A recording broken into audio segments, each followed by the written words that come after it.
Physiotherapy is all about the treatment without medicine. So we will talk about this in this video. Hi, my name is Dr. Kritika Verma and I am Senior Consultant Physiotherapist. So first of all, हम बात करते हैं कि physiotherapy है क्या? Physiotherapy is all about improving the lifestyle, improving the activities of daily living. आज के time में जहाँ पर लाइफस्टाइल पे इतना ध्यान नहीं दे पाते हैं, डाइट पे इतना ध्यान नहीं दे पाते हैं, उन केसेस में आपका लाइफस्टाइल को इम्प्रूव करना बिकॉज ऑफ दैट थिंग काफ़ी ज़्यादा प्रॉब्लम्स होने के चांसेस होते हैं, कंडीशंस होने के चांसेस होते हैं. वो पर्टिकुलर कंडीशंस जो पहले ओल्ड एज पीपल को होती थी आजकल यंग में भी देखने को मिल सकती हैं because of bad habits, because of bad postures, because of bad diet. So उन चीज़ों के बारे में फिजियोथेरेपी इज़ ऑल अबाउट कि हम उसको इम्प्रूव कैसे करें. फिजियोथेरेपी के अंदर बहुत सारी कंडीशंस होती हैं. अगर हम कंडीशन बेस्ड बात करें सो उसके अंदर ऑर्थो कंडीशंस होती हैं जो कि which is all about related to the joints and bones, muscles.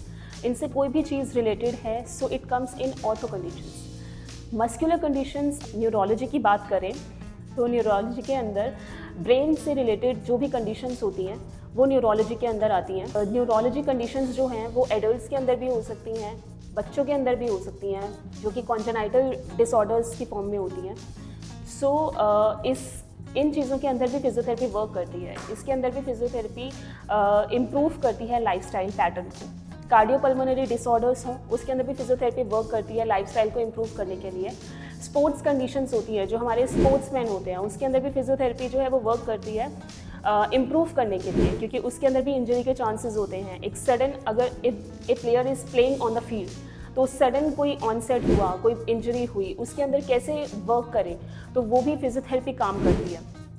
In fact physiotherapy सिर्फ ओल्ड एज में नहीं, जैसे मैंने बताया यंग के अंदर होती है. चाइल्ड जो बच्चे हैं, जो पीड्स हैं, उनके अंदर फिजियोथेरेपी वर्क कर सकती है. जीरियाट्रिक्स जो एक ओल्ड एज कैटेगरी में आते हैं उनके अंदर फिजियोथेरेपी वर्क करती है, क्योंकि एक टाइम के साथ बॉडी के अंदर चेंजेस होते हैं कॉन्टीन्यूसली.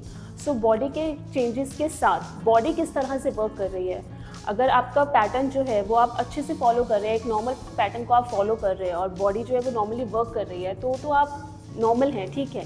लेकिन अगर कहीं पर भी कोई प्रॉब्लम आ रही है तो उसको कैसे इम्प्रूव किया जाए, उन सारी चीज़ों के अंदर फिजियोथेरेपी वर्क करती है. सो मैं आपको अपने एक्सपीरियंस के बेसिस पे बताती हूँ the conditions which I am seeing in my experience जो बहुत कॉमन है, like cervical pain, back pain. These are the two conditions which is very common nowadays. ये एज रिलेटेड नहीं है. एक 60 साल के इंसान को भी बैक पेन हो सकता है और आज के डेट में एक 20 साल के जवान इंसान को भी बैक पेन हो सकता है, विच इज़ वेरी कॉमन. और ये चीज़ जो है इट इज़ ऑल बिकॉज, अगर हम इसके कॉज की बात करें, bad habits, bad lifestyle, bad posture, bad diet, as I have already told. So इन चीज़ों के बारे में अभी हम बात करेंगे कि हमें क्या क्या चीज़ों का ध्यान रखना है, क्या क्या चीज़ें आप कर सकते हैं. और इसके साथ एक चीज़ और है जो बहुत कॉमन है, सर्वाइकल पेन. सर्वाइकल पेन देखिए आजकल age people are using phone now it is very common. Like phone के बिना आई डोंट थिंक कि आजकल के लाइफस्टाइल पॉसिबल है या कोई भी दिन पॉसिबल है. आजकल हर किसी के हाथ में फ़ोन है, बच्चे से लेके बड़े बूढ़े सबके हाथ में. लेकिन फ़ोन के साथ हमें कितनी सारी प्रॉब्लम्स को फेस करना पड़ सकता है अगर आप अच्छे से पॉस्चर को अपना अटेन नहीं कर रहे हैं या फिर आप प्रिकॉशंस अच्छे से नहीं ले रहे हैं. अगर आप लेट कर टीवी देखते हुए फ़ोन को यूज़ कर रहे हैं, आपने मोटा पिलो ले रखा है, आज आप सो गए, कल को आप उठोगे पेन के साथ, और वो पेन के साथ फिर आपको फिजियोथेरेपिस्ट के पास ही आना पड़ेगा अपने पेन को टैकल करने के लिए. सो द थिंग इज़ कि आपको सबसे ज़्यादा ज़रूरत है एक अपने जो आप ऐसी आदतें आपने बना ली हैं जिसके साथ आप यूज़ टू हो चुके हो, उन आदतों को ब्रेक करने की ज़रूरत है, बिकॉज वो आपको एक ना एक टाइम पर जाकर के प्रॉब्लम क्रिएट कर देगी. देखिए पेन हो रहा है, अगर स्पाइन के अंदर आपका चेंजेस आ रहे हैं वो एक दिन में या 2 दिन में नहीं होते. स्पाइन के अंदर चेंजेस होते हैं महीनों में, सालों में. मतलब एक टाइम पर वो चीज़ प्रॉब्लम करनी शुरू हुई है, आपने उसके ऊपर ध्यान नहीं दिया, पेन है आपने ध्यान नहीं दिया, वो धीरे धीरे एक्यूमुलेट होते जाएगी और वो आपके बोन्स, मसल्स से, बोन से जॉइंट तक आते आते जब तक आपको पता चलेगा तब तक जॉइंट्स के अंदर इतना चेंज आ चुका होगा कि उसको वापस से ठीक करना is very difficult. And the ultimate treatment is surgery only. So I don't think कि कोई भी सर्जिकल इंटरवेंशन तक जाना चाहता है.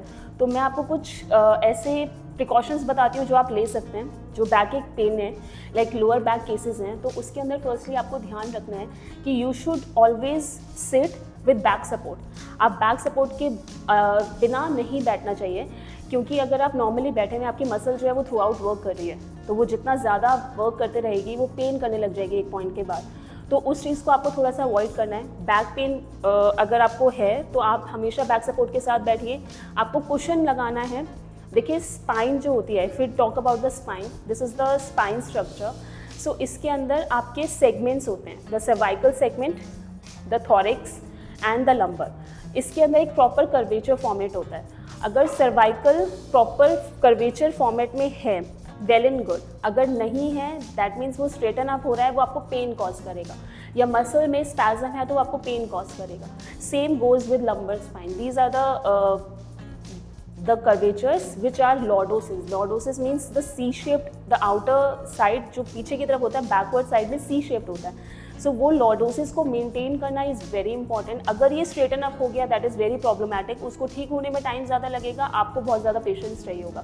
सो फर्स्ट ऑफ ऑल, एक तो आपको बैक का ध्यान रखना है। सेकेंडली, मैंने आपको सर्वाइकल के लिए बताया कि आपको फ़ोन यूजेज पे थोड़ा सा ध्यान रखना है। आज के टाइम में जो हम आईटी प्रोफेशनल्स हैं, या फिर कोई ऐसे लोग जिनका कंप्यूटर वर्क बहुत ज़्यादा होता है, वो अपने अर्गोनॉमिक्स पे ध्यान नहीं दे पाते, बिकॉज उनके पास काम इतना ज़्यादा है। हमारे पास भी ऐसे बहुत सारे पेशेंट्स आते हैं जिनसे हम पूछते हैं आप काम क्या करते हैं, बोलते हैं कि हमारा आईटी प्रोफेशन है, हम कंप्यूटर पे बैठते हैं 7-8 घंटों तक, कभी कभी 12 घंटों तक लगातार, without taking any breaks, because workload बहुत ज़्यादा है, ब्रेक लेने का टाइम नहीं मिलता।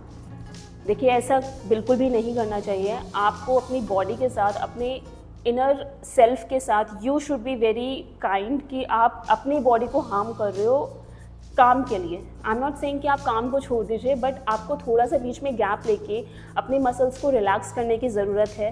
क्योंकि अगर आप एक ही पोजीशन में बहुत ज़्यादा देर तक है, suppose if you are doing the computer work और द लैपटॉप वर्क, आप एक ही पोजीशन में बहुत ज़्यादा देर तक हैं, मसल उसी पोजीशन में आ जाती है और वो पेन करने लग जाती है, बॉडी उस पोजीशन में आ जाती है, वो पेन करने लग जाती है। तो उस चीज़ को आपको अवॉइड करना है।